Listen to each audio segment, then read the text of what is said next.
De adoração, e a palavra do Senhor hoje é sobre arrependa-se.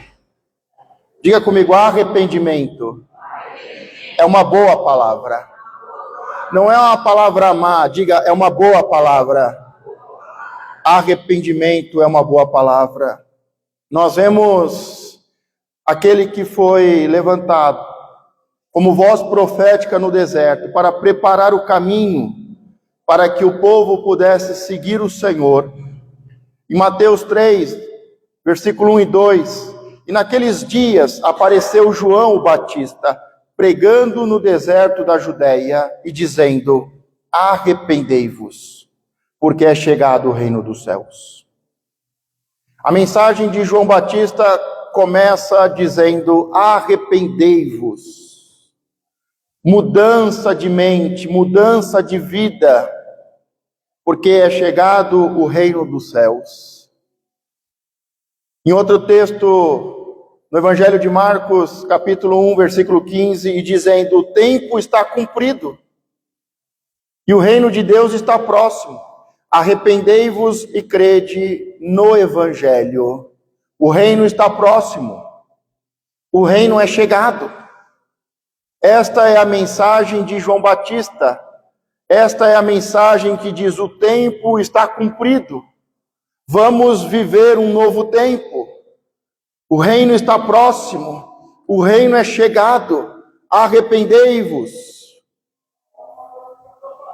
João Batista está preparando o povo para viver um novo tempo.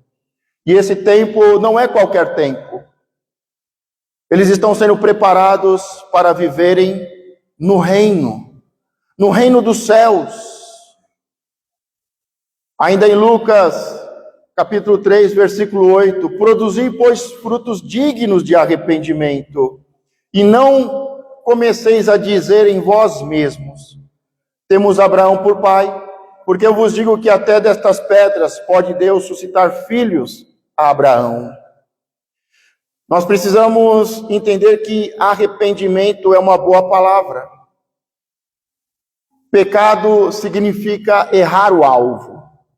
Estamos indo em uma direção, estamos querendo fazer o certo, fazer o bem, queremos seguir o Senhor, e pecado significa que errou o alvo. O bem que eu queria fazer, esse eu não faço. E o mal que eu não queria, esse eu acabo fazendo. Pecado significa errar o alvo. Não conseguir fazer o bem que eu quero, mas acabar fazendo o mal. Pecado significa que eu errei o caminho. Mas arrependimento significa voltar ao alvo. Voltar a caminhar e seguir Jesus Cristo. Acertar, caminhar, vencer, avançar. A palavra arrependimento não é uma palavra que deve estar inserida em uma mensagem para o povo e para o ímpio, para aquele que ainda não conhece o Senhor e não foi salvo. Nós sabemos que é extremamente importante o arrependimento para a salvação. Não existe salvação sem arrependimento, mas também não existe mudança de mente, mudança de vida, não existe o avançar e o vencer sem antes arrependimento. Por isso que arrependimento é uma boa palavra. Ela faz parte do evangelho da salvação e também faz parte do evangelho do reino. Ela faz parte do evangelho da salvação para que possamos ser salvos. E ela faz parte do evangelho do reino para que possamos vencer e governar. Nós vemos aqui no evangelho de Mateus, Marcos, Lucas, nós vemos nos evangelhos a importância da palavra arrependimento. O reino está próximo, o reino é chegado, aquele que foi levantado como profeta e diz: o tempo está cumprido, vamos agora governar. Se prepare, se arrependa, mude de mente, mudança de mente, de vida, porque o reino é chegado e agora nós temos que entrar com Cristo Jesus nesse reino. Jesus, enquanto teve o seu ministério público de 3 anos e meio, ele fez muitas coisas. Anunciou o evangelho do reino, e ele mesmo disse: eu fui ungido, o Espírito do Senhor está sobre mim, eu fui ungido para libertar, curar, para limpar, para evangelizar. Mas a primeira mensagem de Jesus, em Mateus 4,17, desde então começou Jesus a pregar. Quando encerra o ministério de João Batista, ele vai preso e encerra-se o ministério, encerra-se o tempo de João Batista, o tempo de preparar um povo para seguir Jesus. Jesus, ele começa a ministrar. Desde então começou Jesus a pregar e a dizer: arrependei-vos, porque é chegado o reino dos céus. O evangelho, ele começa com arrependimento. Vencer e governar começa com arrependimento. Não é só em questão de novo nascimento e de pecado, mas principalmente de mudança de mente para avançarmos e governarmos. O apóstolo Gerson, no livro Restituição, no capítulo 7, Restituição da honra, em lugar da vossa vergonha tereis dupla honra. Na página 119, ele deixa registrado: arrependimento é uma boa palavra, não é uma má palavra. Diga comigo: arrependimento é uma boa palavra. Ela nos restitui tudo aquilo que nós deixamos, que nós perdemos, tudo aquilo que foi roubado, ela restitui.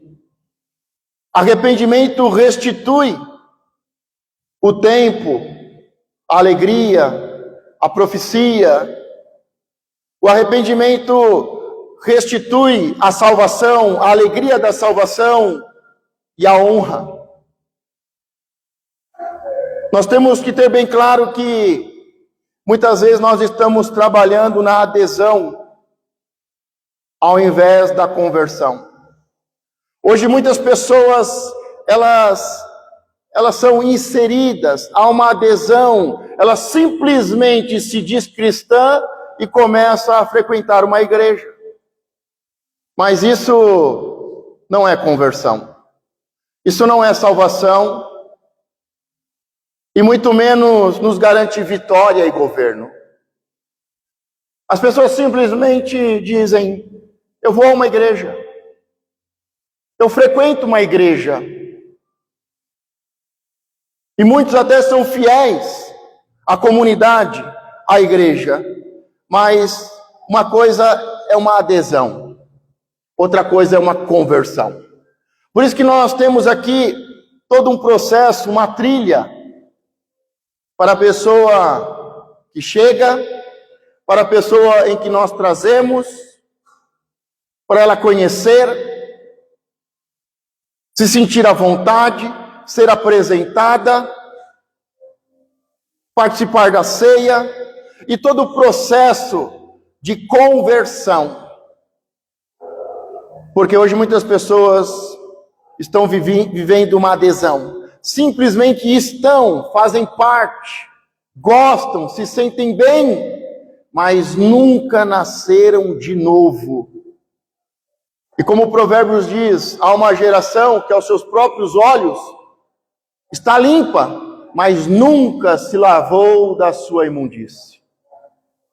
Nunca realmente houve uma conversão verdadeira e genuína. Nunca houve uma porta de entrada, um caminho. Jesus disse: eu sou a porta, eu sou o caminho, a verdade e a vida. Nunca entrou de verdade no mundo espiritual, nasceu de novo e entrou no mundo espiritual, entrando por essa porta e seguindo por esse caminho, um passo a passo, um caminho, uma trilha, um processo. É interessante que muitas vezes nós vemos em congresso só de líderes e pastores. É comum. 3, 4 dias de congresso só de pastores. E no final do congresso, ter um apelo. Só para pastores. Porque muitos pastores nunca entregaram a sua vida para o Senhor. Nunca creram e confessaram. Nunca. E a palavra deixa bem claro que aquele que crê e confessa e deixa, recebe vida de Deus. Eu lembro uma vez em um congresso em que havia muitos líderes internacionais. E no final, aquele grande evangelista trouxe uma mensagem que a princípio parecia fora de texto e contexto. E acredito eu que muitas pessoas estavam pensando, aqui o chamado dele é de evangelista, e ele está evangelizando pastores. E num congresso, com aproximadamente 5.000 pessoas, 5.000 pastores, só pastores. No final ele faz o apelo. E mais de 200 pastores vieram à frente para confessar Jesus Cristo como único e suficiente Salvador. Agora, se isso acontece no meio da liderança de pastores, imagine no meio do povo. Há uma multidão no meio do povo de Deus que nunca creu, que nunca confessou e que nunca deixou o seu pecado. Apenas aderiram, apenas houve uma adesão e não uma conversão. E aqui vale a pena parar e analisar. Eu estou na Igreja de Cristo por uma adesão? Ou houve uma verdadeira conversão? Um novo nascimento? Porque uma fonte doce não pode jorrar água amarga, salgada, amarga. Se você era um pé de limoeiro, uma pessoa amarga, amargurada, se você nasceu de novo e nasceu como um pé de laranja, não tem como você dar frutos de limão se agora você é uma laranjeira. O novo nascimento muda a nossa essência. De filho de Adão, do primeiro Adão, para filho do segundo e último Adão. De uma alma para um espírito vivificante. De uma alma caída e morta, porque o salário do pecado é a morte, para um espírito vivo. Não tem mais como você gerar obras da carne, mas agora você gera fruto do espírito, o amor. Agora você não é mais um limoeiro, uma pessoa amarga. Agora você é uma pessoa doce. Há uma adesão muito grande. Há uns anos atrás, por intermédio dos meios de comunicação da época, a televisão, muitos artistas aderiram ao cristianismo. E nós vimos pessoas de todo quanto é tipo, que vinham e diziam, a partir de agora eu sou crente, eu frequento tal igreja, meu pastor é tal. Mas aí se perguntava para uma dessas pessoas, do que você se arrepende? De nada. E você via ex-prostitutos, prostitutas, ex-viciados. E eles diziam, não, é que agora eu sou crente. Agora eu frequento uma igreja. Ah, que legal, que bênção. E aí o jornalista, no meio da entrevista, perguntava, mas do que você se arrepende? De nada. Mas você teve sexo antes do casamento, você era um ator pornô. Você teve filhos, você abandonou seus filhos. Você roubou, você destruiu, você caluniou. Quantas vezes você falou mal de pastor e de igreja? Mas eu não me arrependo de nada. Pessoas que aderiram porque era uma moda.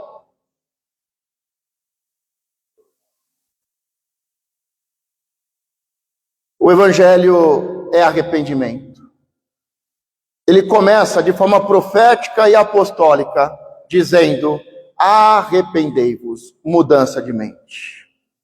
Mudança de mente, mudança de vida.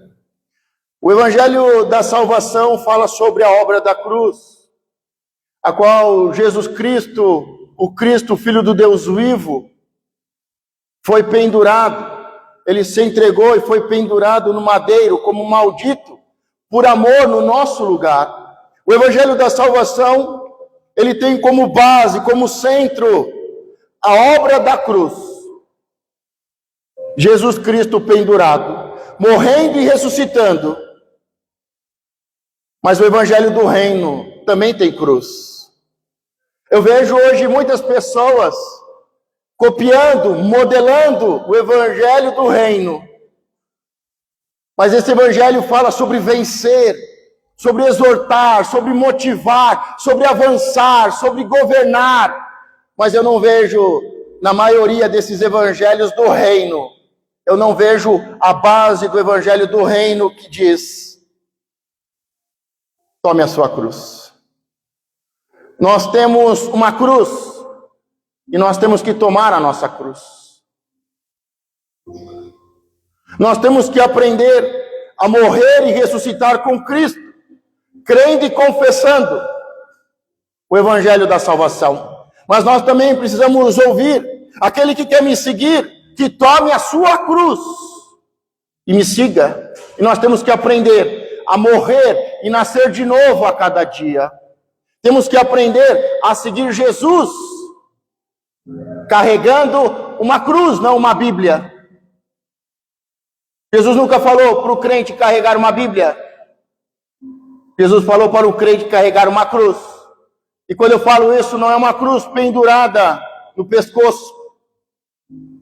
Porque a única coisa que a Bíblia diz para pendurar no pescoço é a fidelidade.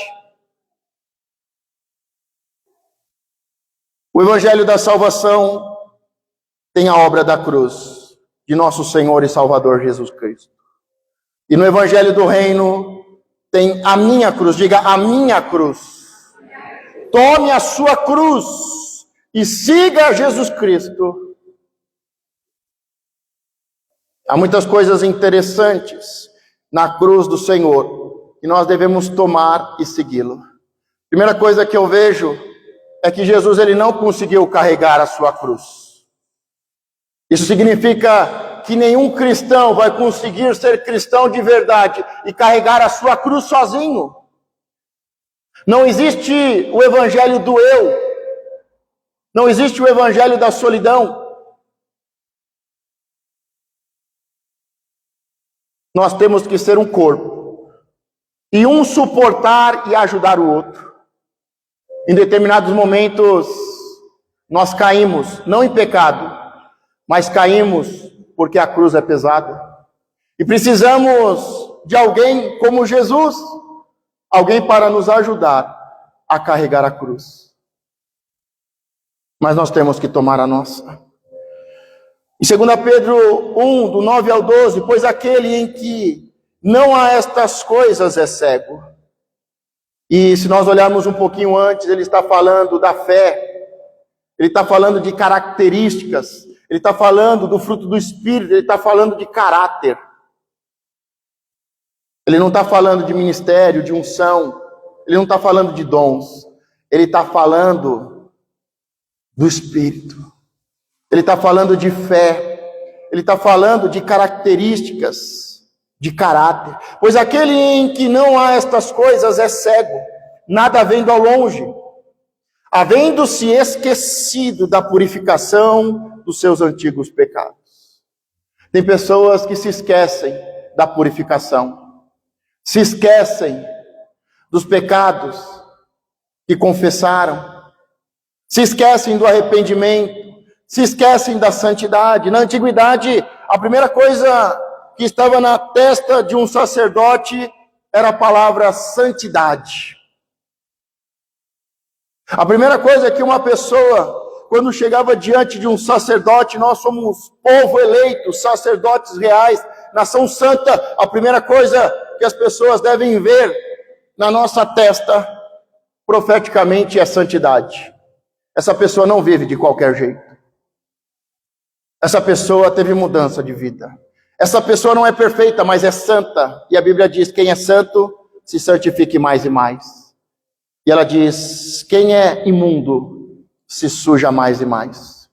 Não existe um campo neutro no mundo espiritual. Ou nós estamos tendo mudança de vida, nos santificando, nos purificando, nos santificando, vencendo e avançando, ou nós estamos nos sujando, estamos sendo roubados, e uma vida de derrota. Portanto, irmãos, procurai fazer cada vez mais firme a vossa vocação e eleição, porque fazendo isto, nunca, jamais tropeçareis. Porque muitas pessoas tropeçam?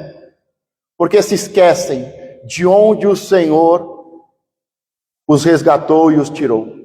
Se esquecem do lamaçal do pecado que estavam. Se esquecem da purificação e da santidade. Mas ele diz, mantenha o seu chamado, a sua vocação. Continue se santificando. Porque se você fizer isso, nunca, jamais você vai tropeçar. Porque assim vos será amplamente concedida a entrada no reino eterno de nosso Senhor e Salvador Jesus Cristo. Sabemos que uma coisa é o evangelho da salvação, outra é o evangelho do reino. E ele está falando, se você não tiver fé, se você não tiver o Espírito do Senhor, se você não tiver fé, se você não tiver caráter, se você não se firmar no seu chamado, em servir, na sua vocação, se você não continuar esse processo de purificação e santificação, se eu não continuar esse processo de arrependei-vos, mudança de mente, nós não entraremos no reino eterno. Seremos pessoas salvas, mas sem sal e sem luz, sem vida, sem brilho e sem gosto, uma vida amargurada. E se o sal não serve para nada, ele vai ser pisado, vai ter uma vida humilhada, as pessoas vão pisar em você. Nós somos luz e sal, nós estamos num processo de arrependimento, de mudança de mente, de vida. E se não entendermos isso, não vai ter luz, não vai ter brilho, não vai ter vida abundante, não vai ter gosto, sabor, e as coisas não vão se conservar. Mas estaremos caídos no chão e pisados pelos homens, humilhados. É aquelas pessoas, sabe, que para ser crente que nem ele, eu prefiro estar do jeito que eu estou. São pessoas que não servem, que não firmam a sua vocação.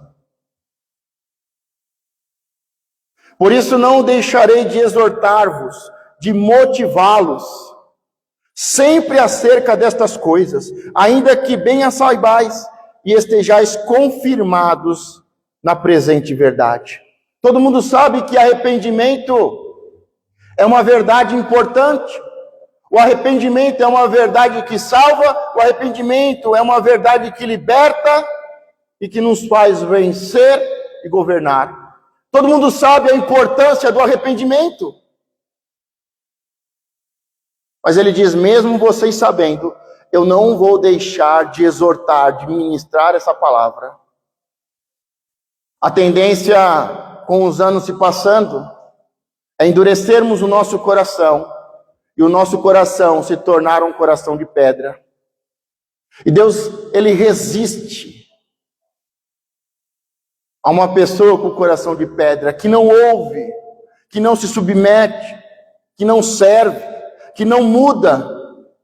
Uma pessoa que tem um coração de pedra O Senhor resiste, Ele afasta. Mas aqueles que são simples, mansos e humildes, aqueles que possuem um coração quebrantado e contrito, o Senhor não resiste a uma pessoa com o coração quebrantado e contrito. A uma pessoa que deseja mudar, avançar, crescer, que não se acomoda, que não fica parado. O coração, se não se mover, nós morremos. Espiritualmente é a mesma coisa. É uma mensagem que nós devemos sempre ministrar, mas é uma mensagem que nós vemos que não está mais na moda. Quando foi a última vez que você ouviu uma mensagem sobre arrependimento, mudança de mente? Quando foi a última vez que você se arrependeu e teve uma grande mudança, um grande avanço? A maioria dos cristãos são salvos e passam a vida toda do mesmo jeito, na mesma situação, sem avançar, sem frutificar, sem multiplicar, sem encher a terra, sem governar. Nós estamos em uma geração em que eles mudam de 6 para meia dúzia. Estão toda hora mudando de vida, de estilo, de vibe, de emprego. Toda hora estão mudando alguma coisa. Toda hora. A moda antes era pela estação. Cada 6 meses, cada 3 meses. Hoje as coisas mudam todo mês e toda semana. Mas quando foi a última vez que você abriu o seu coração para ouvir sobre arrependimento? Quando foi a última vez que você entrou nas redes sociais, no YouTube, entrou na casa do Senhor para ouvir uma mensagem sobre mudança de vida, arrependimento? A gente acredita que esta é uma mensagem para o mundo, esta é uma mensagem para o ímpio, para o pecador. Sim, também é para ele, mas principalmente para mim. Deus nos chama, e quando a gente vem do jeito que nós estamos, como o filho pródigo, que veio do jeito que estava. Ele caiu em si, isso é arrependimento. Ele disse: pequei contra os céus e contra o meu Pai, mas eu voltarei, mudança de vida. Ele vem com fome, sujo, mal cheiroso, mas quando ele chega, a primeira coisa que o Pai fez foi mudar a vida dele. Trocou as vestes, tomou banho, purificação, trocou as vestes, colocou vestes novas, reais, sandálias do Evangelho, anel, aliança, fidelidade. Mas as pessoas, elas vêm do jeito que estão e querem continuar do jeito que estão. O pai da mentira, mentiroso e homicida desde o princípio. Nós ouvíamos antes: Deus odeia o pecado, mas ama o pecador. Quantos já ouviram essa mensagem? Deus, Ele odeia o pecado, mas Ele ama o pecador. Mas essa mensagem, ela vem mudando. Deus aceita o pecador e aceita o pecado do pecador. Deus não vai me julgar. Deus ama o pecado. É isso que nós ouvimos hoje. É essa a mensagem que nós ouvimos hoje. Ela foi mudando, da mesma forma que a Bíblia está mudando. Quando nós olhamos a Bíblia NVI, Nova Versão Internacional, nós vemos que mais de 800 versículos foram tirados, mudados e adulterados. Por isso que eu gosto muito da Bíblia Ferreira de Almeida, porque ela é uma das que está mais próximas do original.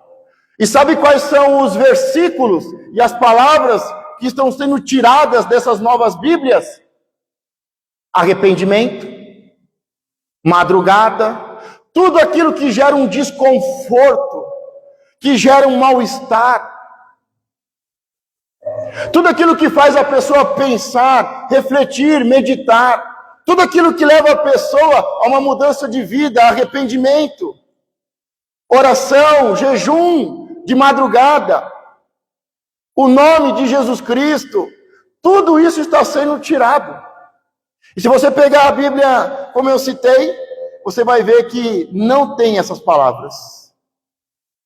Não tem. E muitos versículos foram adulterados, adulterados, e muitos foram tirados. Porque o evangelho que se prega hoje não é nem o evangelho da salvação e nem o evangelho do reino. Não tem mais Jesus Cristo no centro, não tem mais a cruz e a palavra profética e apostólica, arrependei-vos, porque eles acham que arrependimento é uma palavra ruim.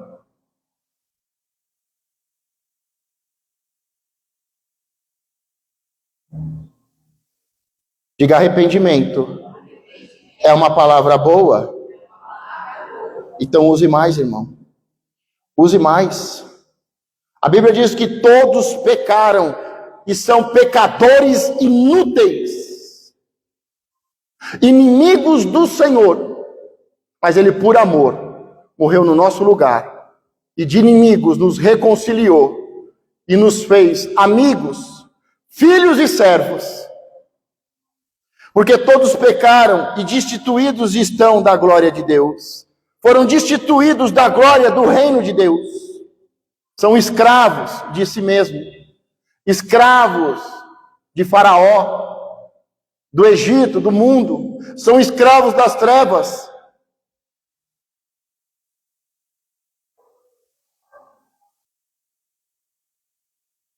Arrependa-se.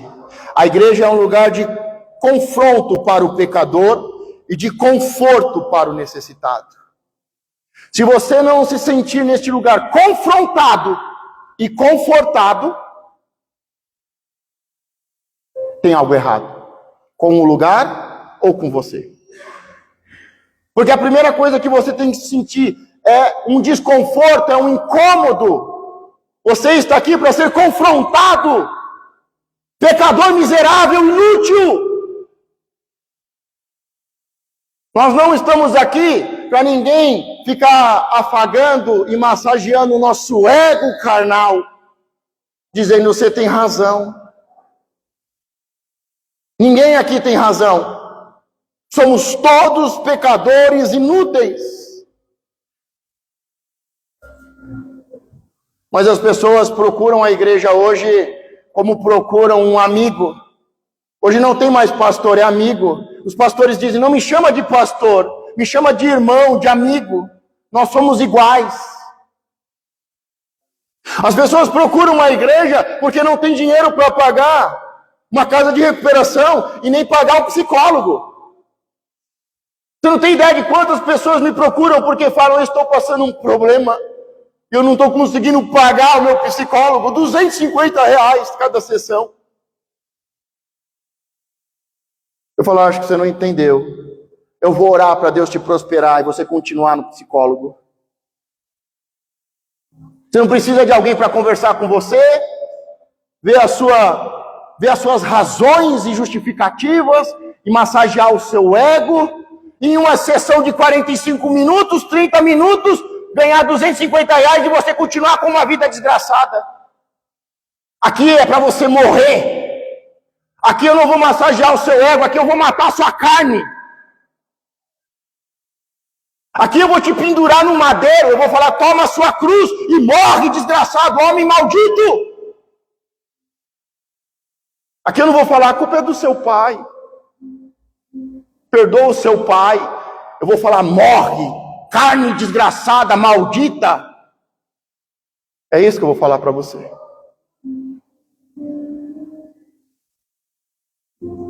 Mas as pessoas não querem se preparar. E eu acho que você deveria se preparar. Porque o reino do anticristo, das trevas, já está todo fundamentado, só falta ser anunciado.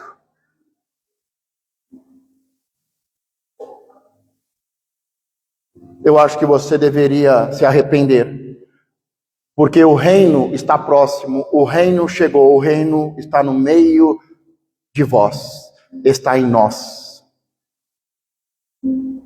E você não vai conseguir nascer de novo sem arrependimento. Você não vai conseguir entrar nesse reino, que é o caminho, a verdade e a vida, que leva ao Pai, sem arrependimento. Porque todos pecaram e destituídos estão da glória de Deus. Arrependa-se. A igreja é lugar de confronto para o pecador, mas ela também é conforto para os que se arrependeram. Ela também é um processo de conforto, de libertação, de cura, de bálsamo, de paz, de alegria, porque o meu reino não é comida e nem bebida, mas o meu reino é justiça. É justiça, é paz, é alegria. Para aqueles que enterram os seus talentos, o seu dinheiro, para aqueles que são miseráveis, que não são dizimistas, para aqueles que enterram o seu talento, o seu ouro, a sua prata, para aqueles que enterram a salvação, os ministérios e os dons, para aqueles que têm medo, vai faltar, enterram, o Senhor vai dizer, lance-o para fora do reino. Mas para aqueles que são fiéis, que servem e multiplicam os seus talentos, o seu dom, o seu ministério, o Senhor vai dizer, entra no gozo do seu Senhor. Entra no reino, na paz, na alegria, entra na prosperidade do seu Senhor.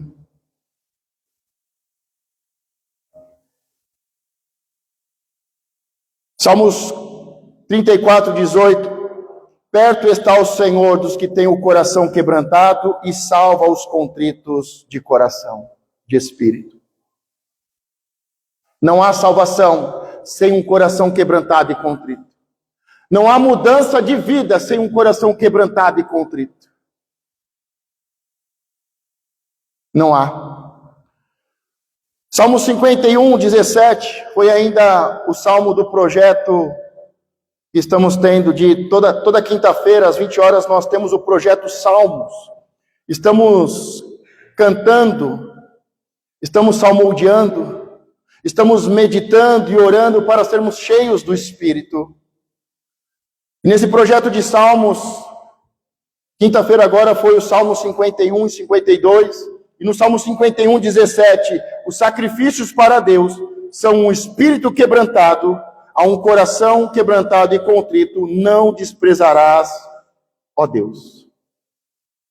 O sacrifício, as ofertas, o dízimo, começa com o coração, com justiça, gratidão e honra. Dízimo não é nada mais do que justiça, gratidão e honra. Ele é o nosso Senhor, Ele é o nosso protetor e provedor. Ele nos dá vitória. Então é justo entregar o dízimo. É gratidão, Ele nos deu vitória. Ele nos chamou e nos dá vitória. É gratidão. É honra. Honra a quem honra, tributo a quem tributo. Dai a Deus o que é de Deus e ao pobre o que é do pobre. Dai a César o que é de César e a Deus o que é de Deus. É justiça, diga, é justiça.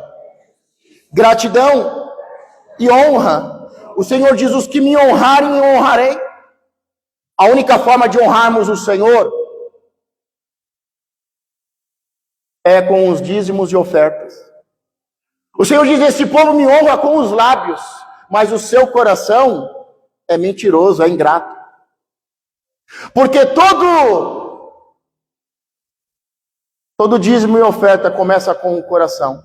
Justiça, gratidão e honra.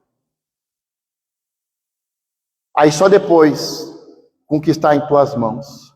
Primeiro o Senhor olha o coração. Ele vê isso como justiça. Ele vê isso como gratidão e honra. Então agora eu vou olhar o que tem nas mãos. O que ele tem nas mãos é sujo, manchado, cego, quebrado. Então eu não aceito. Deus não aceita a oferta de Caim, mas aceita a oferta de Abel. Por isso que começa com o coração e depois com as ofertas. E a palavra diz: nunca entre na presença do Senhor com o coração e as mãos vazias.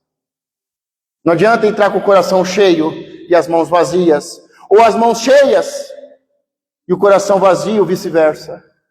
Você tem que entrar na presença de Deus cheio, e lá no original significa o coração cheio e as mãos cheias.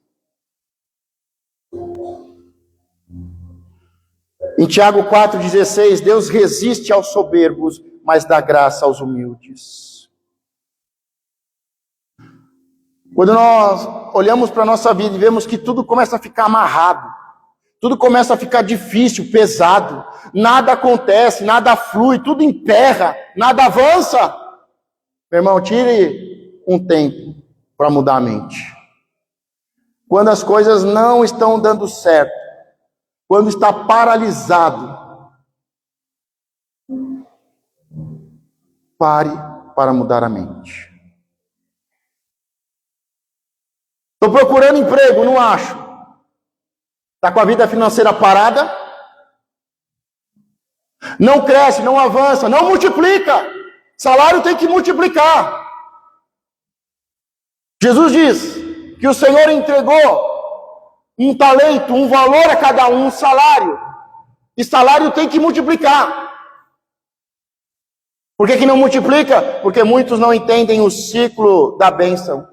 Não entendem o ciclo da colheita. Só estão pensando em comer pão. Quando algo na sua vida é sentimental, o casamento, os filhos, parou, estancou, travou, está embaraçado, está amarrado, não consegue ver, não consegue entender, não consegue avançar, vencer, para e quebrante o seu coração. Porque um coração quebrantado e contrito, ele não resiste. E ele vai dar graça. Sabe o que é graça? As coisas acontecem de forma natural, as coisas fluem. O dinheiro prospera, multiplica. Você tem uma medida recalcada, sacudida, transbordante. O casamento, cada vez, o vinho fica melhor. Não é aquela água sem graça, sem gosto, religioso. Se as coisas estão paradas, estagnadas, se há um laço do passarinheiro, se há um embaraço, se você sente um peso e as coisas não vão, não acontecem, você precisa se arrepender. Você precisa mudar a sua mente. Precisa de mudança de mente. Quantas pessoas acham que o patrão é o anticristo? Quantas pessoas acham que o marido é o anticristo? Quando não acha que é o anticristo, acha que é a cruz. Quantos olham para os filhos e dizem: para que ter filho? É um peso. É muita responsabilidade. Nos dias de hoje, nas minhas condições, pecado significa errar o alvo. Arrependimento, acertar o alvo. Jesus Cristo é o nosso alvo. Seguir Ele e viver como Ele viveu é o nosso objetivo.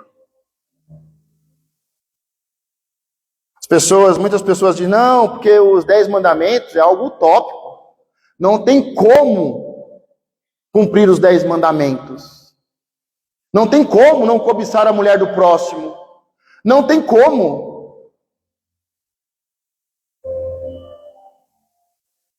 As pessoas olham para o ensino de Jesus e dizem: é impossível um limoeiro dar laranja. É impossível uma fonte amarga, espinhosa, cheia de abrolhos de amargura. É impossível uma fonte salgada dar água doce. É só quando morre e nasce de novo em Jesus Cristo, como um espírito vivificante, que essas coisas são possíveis. Jesus nunca pediu algo impossível. O impossível é Ele que faz. Quando Ele diz: vai, não peques mais, Ele não está brincando com a gente.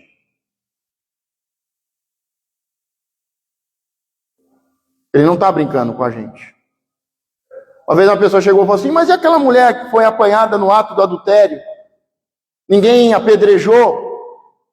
Jesus perdoou e disse, vai, não peques mais. E se ela pecasse? Para todo pecado há perdão. Para todo pecado há perdão.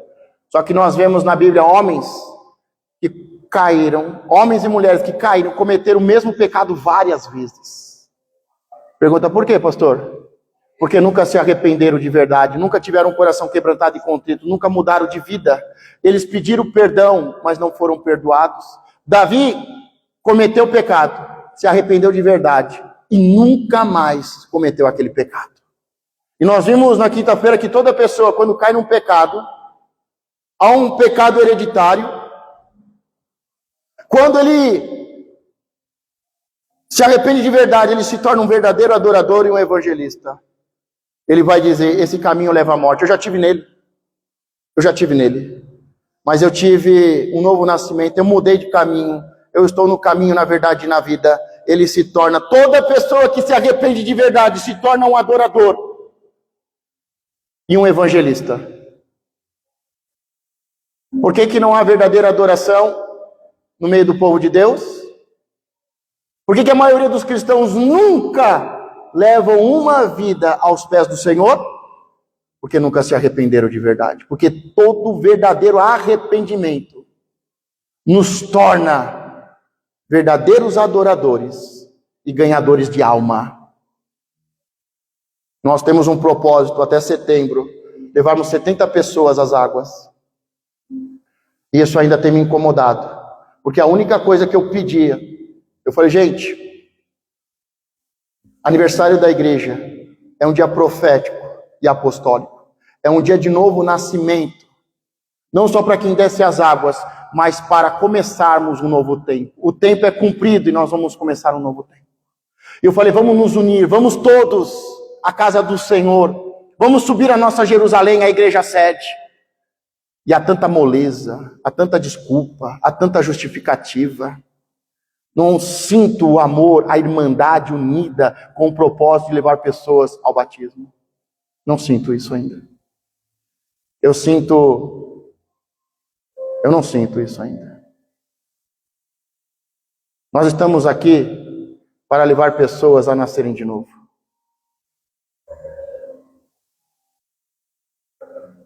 Nós estamos aqui para levar pessoas a nascer de novo. Nós temos que focar nisso. Nascer de novo. A nossa meta não é o Natal. Não é o culto da virada. Não é o seu aniversário.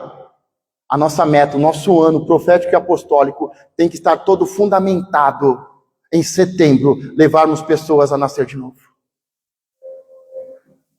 Eu não sei se você já percebeu, mas todo batismo, graças a Deus, eu sou uma das pessoas que mais leva pessoas ao batismo. Tem ano que vai, o ano inteiro, vai juntando, vai se preparando. Tem ano que chegou no último mês, eu falei, Deus, semeei tanto, te adorei em espírito e em verdade, evangelizei, não tem uma alma para levar. Meu irmão, na última semana parece que brota gente. Porque o meu único propósito em ser cristão é esse. E eu tenho passado isso para vocês desde o dia que eu cheguei aqui. E eu não sinto que há um coração nisso. Irmão, compra roupa bonita para ir. Vai domingo que vem na igreja sede. Vai bonitinho lá, desfilar. Reúne toda a sua família. Reúne todos os caídos, prostitutos, viciados. Vai semana que vem. Agora, no aniversário da igreja, irmão, faz o possível e o impossível. Lota o seu carro, aluga a van, força, leva o cego. Aonde você está me levando? Não, para a praia. Força-os a entrar, irmão. Nós estamos aqui para salvar vidas, não estamos aqui para fazer um culto bonito, uma igreja bonita, não, irmão. Nós estamos aqui para salvar vidas. Se arrependa desse coração duro que não salva vidas. Não aceite passar mais um ano sem levar uma pessoa às águas. Não aceite isso, irmão. Não aceite ser um cristão estéril, infrutífero.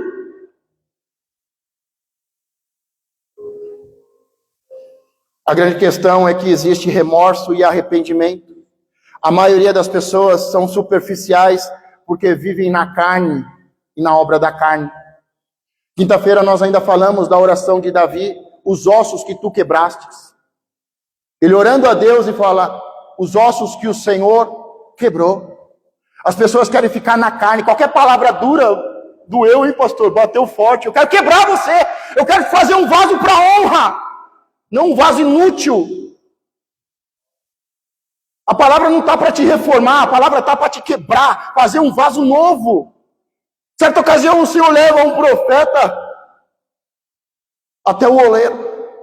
E lá o oleiro está fazendo um vaso e parece que está tudo indo bem. De repente o oleiro vai e amassa e começa a fazer de novo. E o Senhor pergunta para o profeta, por um acaso eu não posso fazer de você uma pessoa nova? Por um acaso eu não posso recomeçar com esse povo? Porque parecia que era um vaso perfeito, mas o oleiro que está ali fazendo sabe. E ele teve que desmanchar, quebrar, amassar, bater, moer e levantar de novo. Muitas pessoas estão no superficial, estão na carne, na obra da carne. Estão fazendo mais um culto. Quando pecam, há remorso. E o remorso está aqui na mente. Eu sei que é pecado. O remorso está aqui no coração. Eu até choro. Eu até rasgo as minhas vestes. Me perdoa! E rasga as vestes. Mas o Senhor disse, para de rasgar as vestes e rasga o coração. Porque eu não quero vestes rasgadas. Eu quero um coração rasgado, quebrantado. A maioria dos cristãos não querem ouvir sobre arrependimento. A maioria das pessoas não querem receber um conselho. Querem confirmação do seu pecado. Não pode fazer isso, pastor? Não pode. Ele vai entrar na internet, ele vai pesquisar na internet, até achar um pastor endemoniado que fala que pode. As pessoas não mudam. Elas mudam de pastor e de igreja. Se aqui não pode fazer isso, eu vou procurar uma igreja que pode. Não, não é aqui pode, aqui não pode. É a Bíblia, filho. É a palavra de Deus. Aqui não pode. Aqui não pode porque uma das coisas que eu mais busco é levantar um povo que verdadeiramente adora o Senhor e serve. Que está focado, 100% focado em Jesus salvar vidas e restituir famílias. Em criar um ambiente limpo, saudável, de graça. Não um lugar religioso, pesado, triste. E crentes 20 anos no mesmo pecado endemoniado. O remorso, ele está na mente, eu sei que é pecado. O remorso está no coração, a tristeza e até choro. O remorso nos leva até a pedir perdão, rasgar as vestes. Mas só o verdadeiro arrependimento tem razão, consciência, tem coração, tem emoção, mas tem o mais importante, mudança de vida. João Batista disse, arrependei-vos e dê fruto digno de arrependimento. Existe fruto do arrependimento, existe fruto do Espírito Santo. Porque a maioria das pessoas não tem o fruto do Espírito Santo. Porque antes a gente tem que ter o fruto do arrependimento. Fruto do arrependimento, eu faço errado, mas eu vou parar. Se eu não conseguir parar, eu vou arrancar meu olho. Se eu não conseguir parar de meter a mão na bolsa do Senhor e no prato do Senhor, eu vou arrancar minha mão. Se o meu pé está me levando para o caminho errado, eu vou arrancar meu pé. Porque o Senhor diz, é melhor entrar no reino do céu sem um olho, sem uma mão e sem um pé, mas entrar no reino. O arrependimento é razão, emoção e mudança de vida. Produzir, pois, frutos dignos de arrependimento. Nós vamos ver agora 5 exemplos de pessoas que pediram perdão, mas não foram perdoadas. A Bíblia está repleta, nós vamos ver 5, repleto de pessoas que pediram perdão a Deus e não foram perdoadas. Por quê? Porque não foi arrependimento, foi remorso. Porque para todo pecado há perdão. Só que para que haja perdão, tem que ter arrependimento.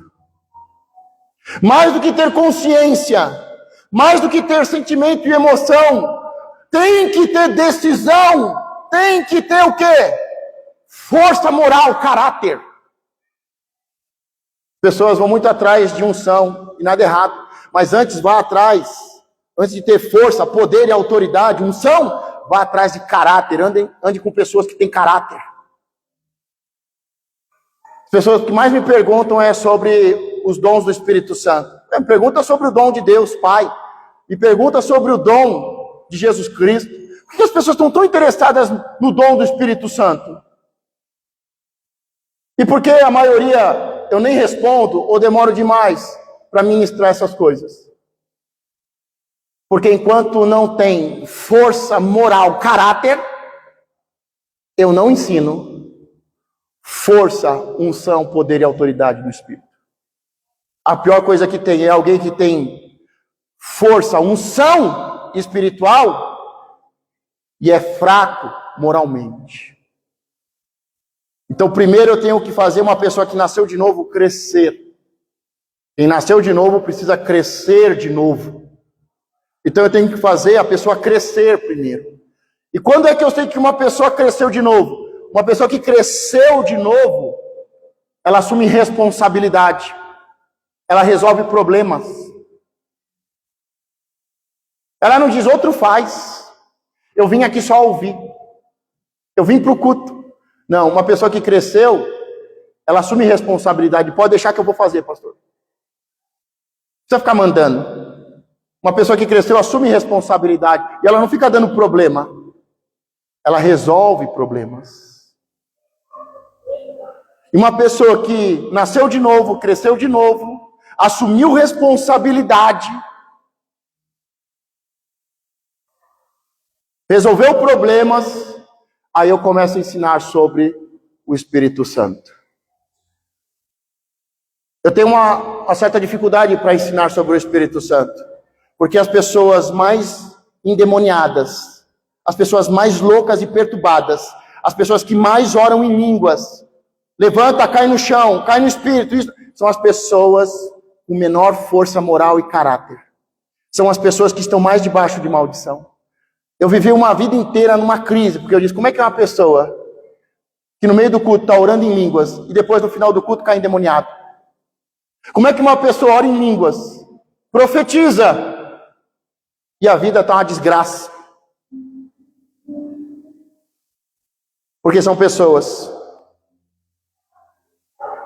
que estão experimentando as virtudes do século vindouro, mas estão experimentando sem força moral, sem caráter, sem crescer, sem responsabilidade, sem saber resolver problema.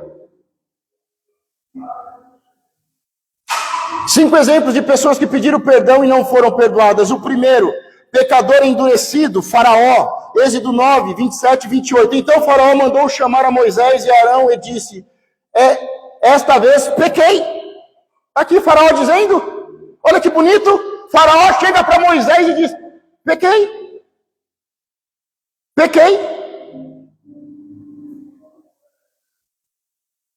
Esta vez pequei. Esta vez, as outras não. Esta vez eu pequei.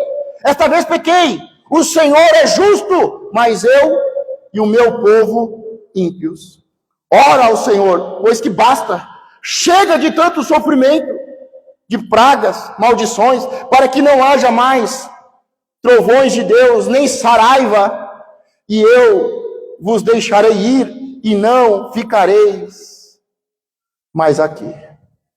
Faraó pediu perdão. Faraó reconheceu, dessa vez eu pequei. As outras não, mas dessa vez eu pequei. Eu pequei. Me perdoa.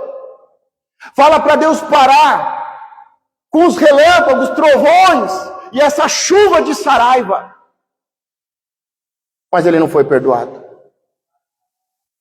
O Senhor já tinha avisado Moisés. Ele tem um coração duro, ele é orgulhoso, ele é soberbo, ele se acha o Deus na terra. vai terminar com morte, e a morte do primogênito. Tem muitas pessoas com o coração endurecido, mas que pedem perdão, só não muda de vida. Segundo o pecador, o dúbio, Balaão, aquele que ele muda conforme as circunstâncias.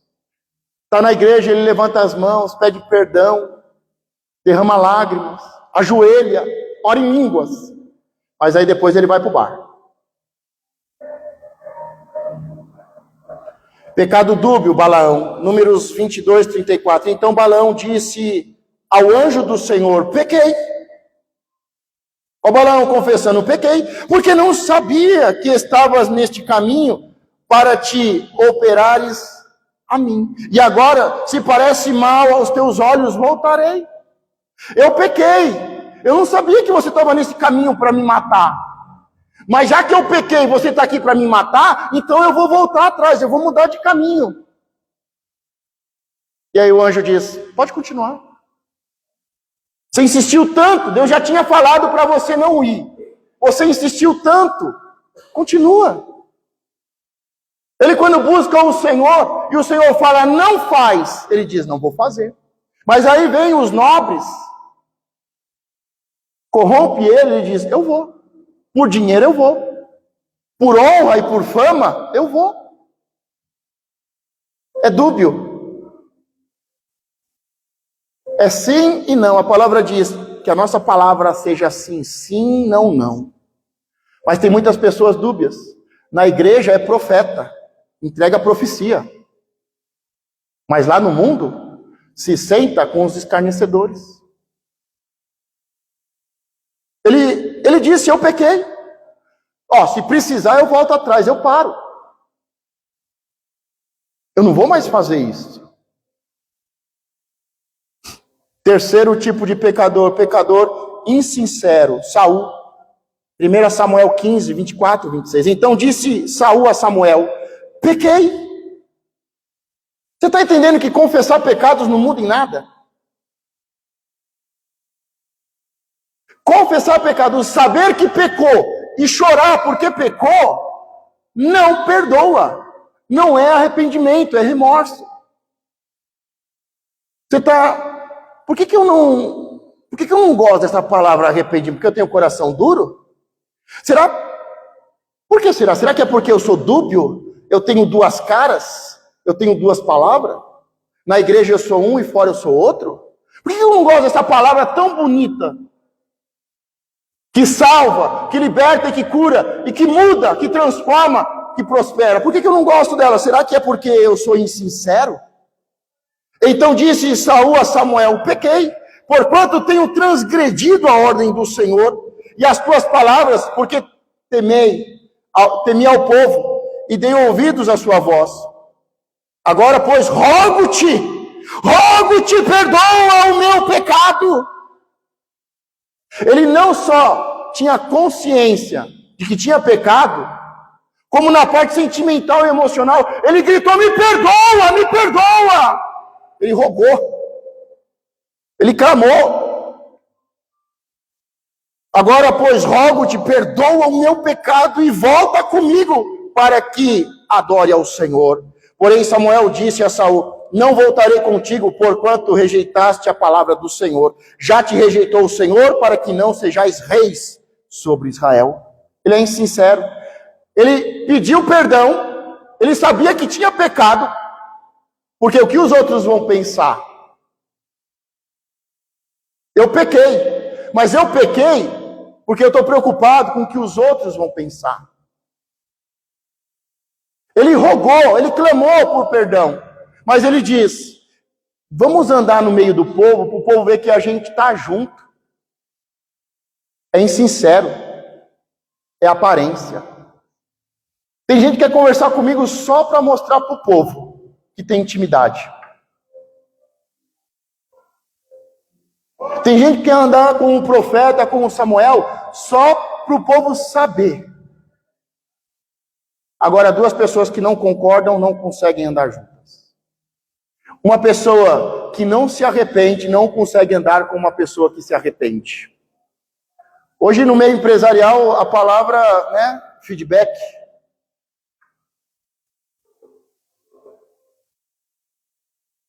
As pessoas não querem um conselho. As pessoas não querem um alinhamento profético e apostólico. As pessoas não querem se submeter, não querem mudar, melhorar. Não querem um conselho, um feedback. Aí dizem, eu não sei porque lá na empresa eu não cresço. Porque você não muda na empresa. Você faz sempre do mesmo jeito. E se você quer crescer, você precisa mudar, melhorar, se arrepender, buscar o supervisor, pedir um conselho, pedir um feedback. Se você quer crescer espiritualmente, você precisa procurar o pastor e perguntar, pastor, me dá uma palavra de ciência, me dá uma palavra de conselho, de sabedoria, de ciência. Pastor, me alinha, me direciona. Pastor, me corrige. Você deveria se perguntar, por que o pastor não me corrige? Vai ver, é porque ele não te ama. Por que será que o pastor, ele não me procura, não me dá uma palavra, não me corrige, não me alinha? Eu estou sofrendo. Por que o pastor não me corrige? Deve ser porque você não é meu filho. Deve ser porque você não é a minha ovelha, o meu filho espiritual. Porque Deus só corrige quem Ele ama e Ele só corrige os seus filhos. Porque Ele ama, Ele corrige os seus filhos, não o filho de outro. O que mais tem é crente de outra igreja que vem perguntar, pastor, eu estava dormindo, acordei sufocado com uma mão na garganta. Assim, sério? É verdade.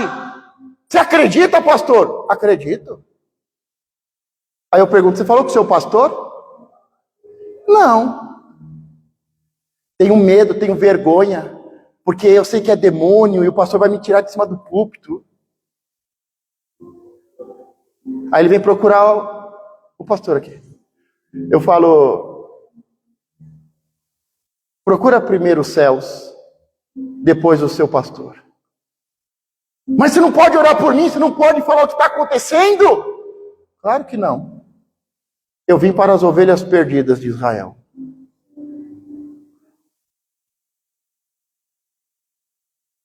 Tem muita gente que acha que o pai do amigo te ama e vai te corrigir.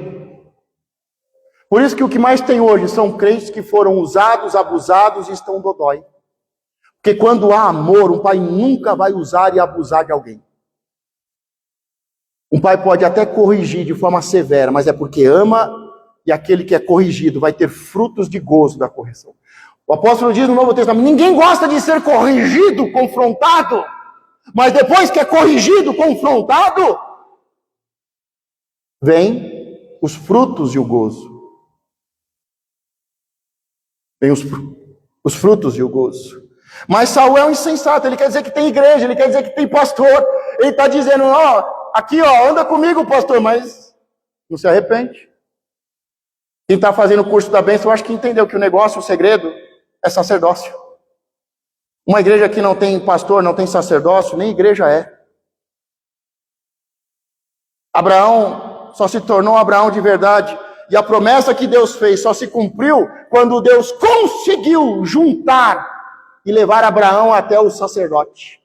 E quando eles se encontram, o sacerdote dá o de comer ou de beber, para crescer e mudar, e Abraão lhe entrega o dízimo. Mas a igreja tem muita gente com promessa, só não deixa Deus guiar a vida até ele encontrar um sacerdote. Tem muitas pessoas que têm promessa. Deus falou que ia fazer, Deus falou que ia dar. Que nem Abraão, 20, 25 anos. Uma vida inteira com um nome profético, pai. Uma vida inteira buscando na religiosidade. Mas Deus chamou e falou, eu vou fazer, eu vou cumprir promessas. Só que para cumprir aquilo que eu te prometi, eu tenho que te guiar até você se encontrar com o profeta que eu tenho para você. Mas as pessoas insistem em dizer, eu não preciso de pastor. Eu não preciso. Para viver uma vida de crente desgraçado, não precisa mesmo. Agora, para a bênção de Deus, para a promessa de Deus se tornar em bênção real na vida de qualquer pessoa, o Senhor diz, não farei nada sem antes anunciar aos meus servos, os profetas. Tem gente que fala assim, eu sei mais do que o pastor. Sabe mesmo, porque conhecimento e revelação é fácil. Abraão sabia que ele ia ser pai de nações.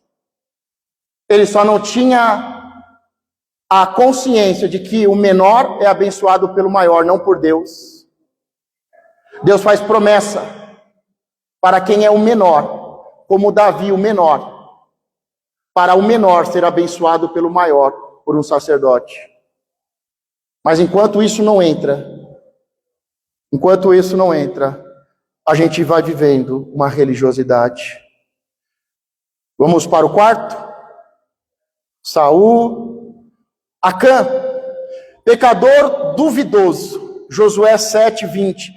E respondeu Acã a Josué e disse, verdadeiramente pequei contra o Senhor, Deus de Israel, e fiz assim e assim. Presta muita atenção que esse daqui, porque te ensinaram que para ser perdoado, você tem que confessar os pecados detalhe por detalhe. Tem pessoa que chega para mim e fala assim, pastor, pequei. Eu falo assim, pecou? Sabe como que é, né? Não sei não, filho. Não, é que o celular... Você sabe, né, pastor? Não sei não. Pecado tem que ser confessado detalhe por detalhe. E nós vamos ver que Acã, ele não só confessa, e ele vai dizer, eu pequei assim, assim e assim, detalhe por detalhe. Mesmo assim ele não vai ser perdoado. Porque não basta você confessar e confessar do jeito certo. Tem que mudar.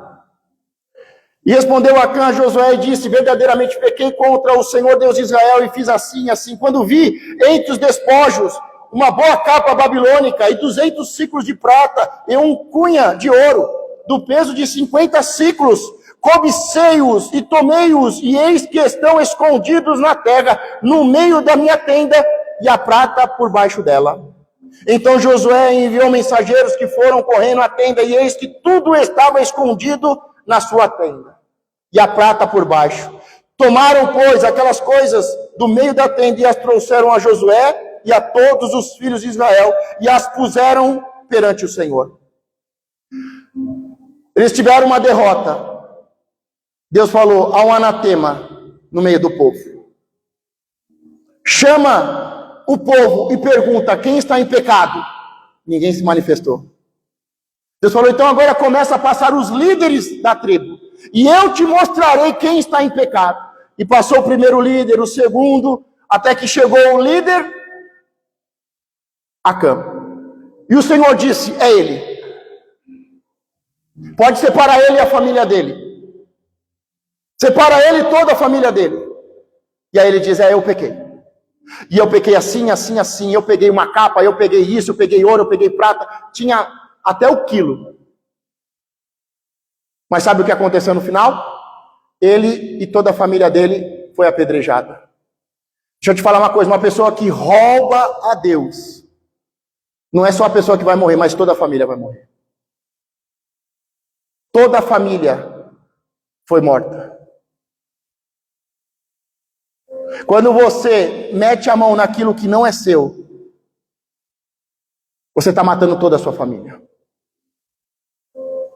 Porque uma pessoa que é líder da casa, ela pode abençoar os filhos dos seus filhos, ou matar os filhos dos seus filhos. A palavra no Novo Testamento, em Atos, diz, se tu creres, diga eu, se tu creres, tu e a tua casa será salvo. Se você aprender a se tornar uma bênção, os filhos dos seus filhos serão uma bênção. Mas quando o Senhor diz, não faz, não toca, isso é meu, ainda que a gente venha confessar e dizer, faz tantos meses que eu estou roubando a Deus.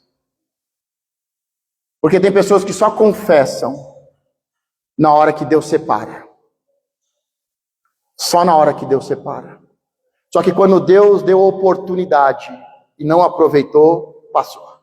Sabe o que Deus diz da pior pessoa da Bíblia? Jezabel, que ensina as pessoas a viverem uma vida de idolatria e de adultério. Uma palavra que não é a palavra de Deus. Uma religiosidade. Ele diz: dei tempo para que ela se arrependesse, mas não se arrependeu. Deus deu tempo para Acã, o duvidoso. Será que vai morrer mesmo? Será que Deus mata mesmo? Será que o salário do pecado é a morte? Não, Adão. Não, Acã. Não, Judas. Não, Ananias e Safira. Não. Ele duvida da palavra de Deus. Deus falou: certamente morrerá se você tocar naquilo que é meu. Mas as pessoas duvidam. Quinto e último, que pediu perdão. Olha o nível de perdão que Judas pediu. Mateus 27:3. Então Judas, o que o traíra, vendo que fora condenado, traiu e já sabe que foi condenado, trouxe arrependido. Ele está arrependido. Arrependido. As 30 moedas de prata aos príncipes dos sacerdotes e aos anciões. Eu estou arrependido, pastor, aqui está o dízimo do Senhor. Dizendo: pequei, traindo o sangue inocente. Eles, porém, disseram: que nos importa? Isso é contigo. E ele, atirando para o templo as moedas de prata, retirou-se e foi-se enforcar. Você sabe que ele foi se enforcar, mas ele não se enforcou. Porque antes o diabo matou ele. O diabo explodiu ele. Ele não morreu enforcado. Mas veja que ele se arrependeu. Ele pediu perdão. Ele pegou as moedas pela qual tinha traído, levou até o templo, lançou no templo e disse: eu traí sangue inocente. Me perdoa, eu pequei. Ele só não mudou de vida. A Bíblia diz que Pedro, que cometeu o mesmo pecado, só não envolvendo dinheiro, mas envolvendo princípios, palavra. Pedro, ele sai, chora amargamente, mas ele volta para o Senhor. Ele teve mudança de vida. Pedro foi, chorou amargamente, mas depois voltou e viu Jesus sendo condenado. Judas foi e não voltou. Arrependimento tem a ver com mudança de mente, de vida, tem a ver com mudança de caminho. É isso que é o Evangelho do Senhor. Esse é o Evangelho do Senhor. Esse que é o Evangelho do Senhor. Nós temos agora 2 exemplos para finalizar, que falam de pessoas que verdadeiramente se arrependeram e foram perdoadas. Por quê? Não foi só uma questão racional, não foi só uma questão racional de consciência e emocional. Foram casos de pessoas que tiveram mudança de vida, fruto do Espírito, fruto de arrependimento, fruto do Espírito. Salmo 51, purifica-me com isopo e ficarei puro, lava-me e ficarei mais branco do que a neve. Faz-me ouvir júbilo e alegria, para que gozem os ossos que tu quebrastes. Esconde a tua face dos meus pecados e apaga todas as minhas transgressões. Cria em mim, ó Deus, um coração, uma vida, uma mente, um coração, uma vida puro. E renova em mim um espírito reto. Não me lances fora da tua presença, não retires de mim o teu Espírito Santo. Torna a dar-me a alegria da tua salvação. E sustém-me com espírito voluntário. Então ensinarei aos transgressores os teus caminhos, e os pecadores a ti se converterão. Nós podemos ver que todo arrependido de verdade se torna um verdadeiro adorador e um ganhador de almas.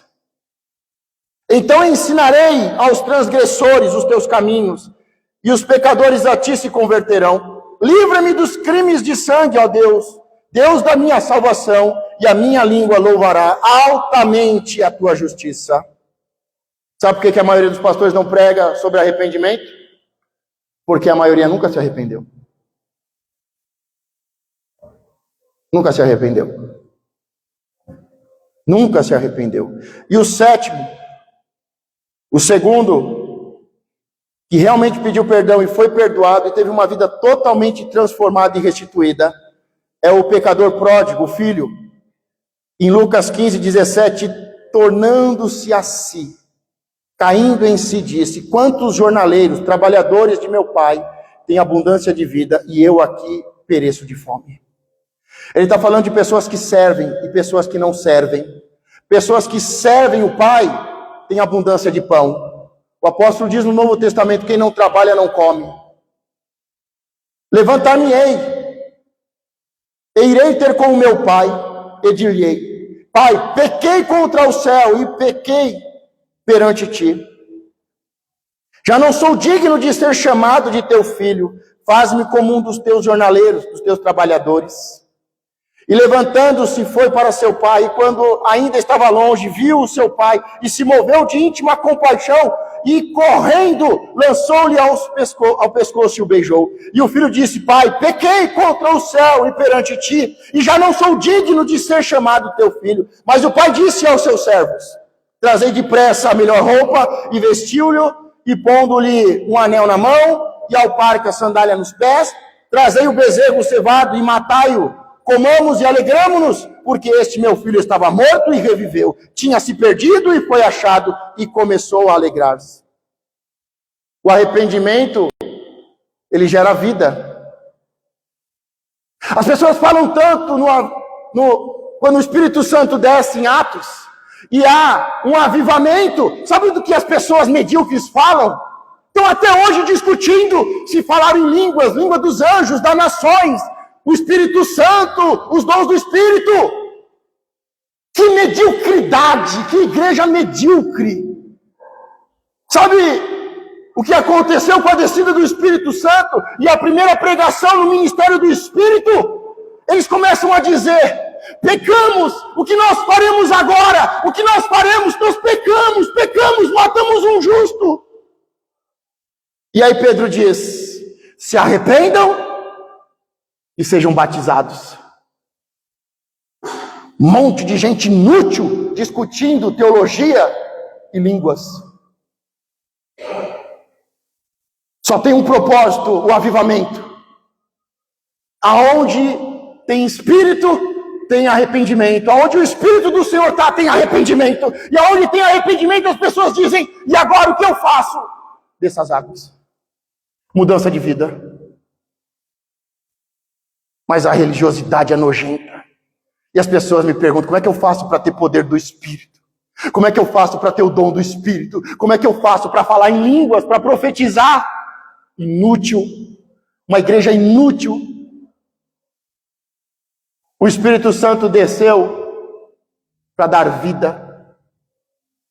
Lá em Gênesis diz: o meu Espírito não estará mais com o homem, não estará mais contendendo com o homem, porque o homem é mau, o homem quer pecar, e o meu Espírito não estará mais com ele. Mas no livro de Atos, quando o Espírito desce para estar com o homem, no homem, é para salvar vidas. Quantas pessoas morrendo, quantas igrejas inúteis, quantos pecadores inúteis, falando sobre poder, sobre fama. Nós vemos que esse filho, ele ensaiou um arrependimento. Ele lá no chiqueiro, ele falou: não, eu vou fazer isso, eu vou fazer desse jeito, eu vou olhar para os céus, eu vou até o meu pai, eu vou até o meu pai, e eu vou orar assim, eu vou falar para ele: pai, eu pequei contra os céus, pequei contra ti, não sou mais digno de ser seu filho, mas permita pelo menos que eu seja um trabalhador, que eu tenha paz, que eu tenha prosperidade. Seja o meu Senhor, me dê proteção, me dê pão. E o pai diz: não. Isso é verdadeiro arrependimento. Você pensou, você refletiu, você usou a razão, você está cheio de emoção, você pensou, sentiu, você planejou, você ensaiou. Você disse: eu vou fazer, e foi lá e fez. Deus nem falou, o pai nem falou, está perdoado. O pai já deu ordem, traz as roupas. Traz, mudança de vida, mudança de vida. Eu não quero que ninguém veja o meu filho nessa situação de porco, nessa situação lastimável. Rápido, banho, roupa, traz. Quantas pessoas estão tão sujas, é uma vergonha para o pai não quer essas pessoas assim. O pai quer um filho que diz, eu não sou digno de ser chamado de filho, mas eu quero voltar a trabalhar, eu quero voltar a ser útil. Eu quero voltar a te servir. Porque até o trabalhador tem proteção e tem provisão. E ele pensa, ele sente, ele planeja, ele ensaia. E quando ele chega diante do pai, ele se arrepende. O pai nem disse está perdoado. Mas o pai mudou a vida dele. Tem pessoas que Deus quer mudar a vida. Deus quer mudar a vida física, a saúde. Deus quer mudar a vida conjugal, familiar, a vida financeira, ministerial. Mas precisa aprender a se arrepender. Tem pessoas que chegam para mim e dizem assim, pastor, para mim não tem mais jeito. Sabe o que é? É que meu pai já morreu. Já separei da minha mulher, foi embora. Traí, foi embora. Não tem mais jeito. Essa semana Deus falou para mim, em alta voz, tem jeito sim, é eles que não querem. Tem jeito sim, é eles que não querem se arrepender. São mais um pecador dúbio. São mais um pecador que fica se justificando. Meu irmão, quando você vai pedir perdão e se justifica, não tem perdão. Não, eu pequei, mas é a mulher. A culpa é da mulher. É a mulher que o Senhor me deu. O que tem de gente colocando a culpa no outro e colocando a culpa em Deus? Mas Deus falou assim, ó, tem jeito sim. E aí Deus ministrou ao meu espírito, ao meu coração, dizendo, lembra de Davi? Aquele que se arrepende, que é um verdadeiro adorador? Lembra de Davi? Que prega a verdade, a justiça, para aqueles que transgrediram, para que sejam salvos e se convertam. Lembra de Davi? Davi, quando sentou no seu trono, ele poderia dizer, não tem mais jeito. Saul e o meu amigo Jonas já morreram. Mas ele diz, tem alguém ainda da família de Saul? Para que eu possa agir com benevolência e abençoá-lo? Para que eu possa perdoá-lo e restituí-lo? Davi ele não arrumou uma desculpa para se sentar no trono, porque ele pecou. Sabe qual foi o pecado de Davi? Sabe quando começa a desgraça de Davi? Quando ele ouve uma musiquinha, quando ele ouve uma fofoquinha, quando ele ouve uma indiretinha. Saul matou 1000, Davi matou 10.000. Isso é muito bom. O coração de Davi se encheu de soberba. Ele deveria mandar aquelas mulheres loucas calar a boca e ele falar, rei, a glória é sua, eu te sirvo. Mas ele achou muito bom. A gente escuta algumas coisas que ensoberbecem, enche o coração, enche. A vida de desgraça de Davi, que o levou ao deserto, foi porque ele ouviu umas mulheres falarem, fazerem fofoca, darem indiretas, cantarem o cântico da serpente. Saul matou, mas Davi é muito mais. Ah, se Davi fosse o rei. Tem muita gente ouvindo loucura. Se Davi tivesse calado a serpente ali, a história seria diferente. Seria diferente. Mas tem muita gente que está emprestando o ouvido para a serpente. Tem muito homem ouvindo a mulher, ouvindo pessoas fofoqueiras, ouvindo murmuração, ouvindo outras pessoas, ao invés de ouvir a voz do seu pastor. Davi, ele conheceu o caminho do soberbo, do altivo, daquele que se achava, daquele que tinha a promessa. Mas aí quando ele se sentou no trono, ele falou, eu tenho que acertar as coisas, porque o tempo é cumprido, e eu vou viver um novo tempo.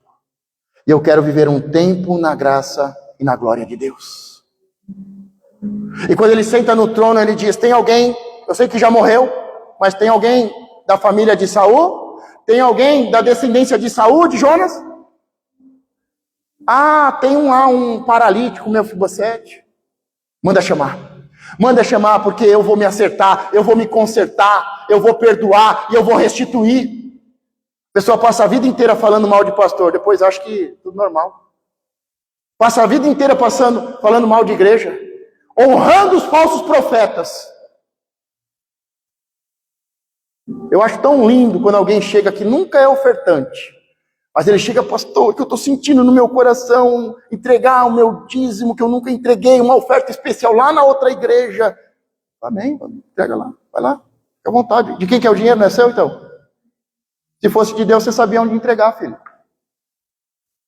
Ah, que eu estou com uma pena, tadinho, ele está com dificuldade, ele vai perder o canal de televisão. Tadinho. O que mais vem gente fala assim, pastor, sabe por que eu não entrego o dízimo nem oferta? É porque você não precisa. Você não precisa.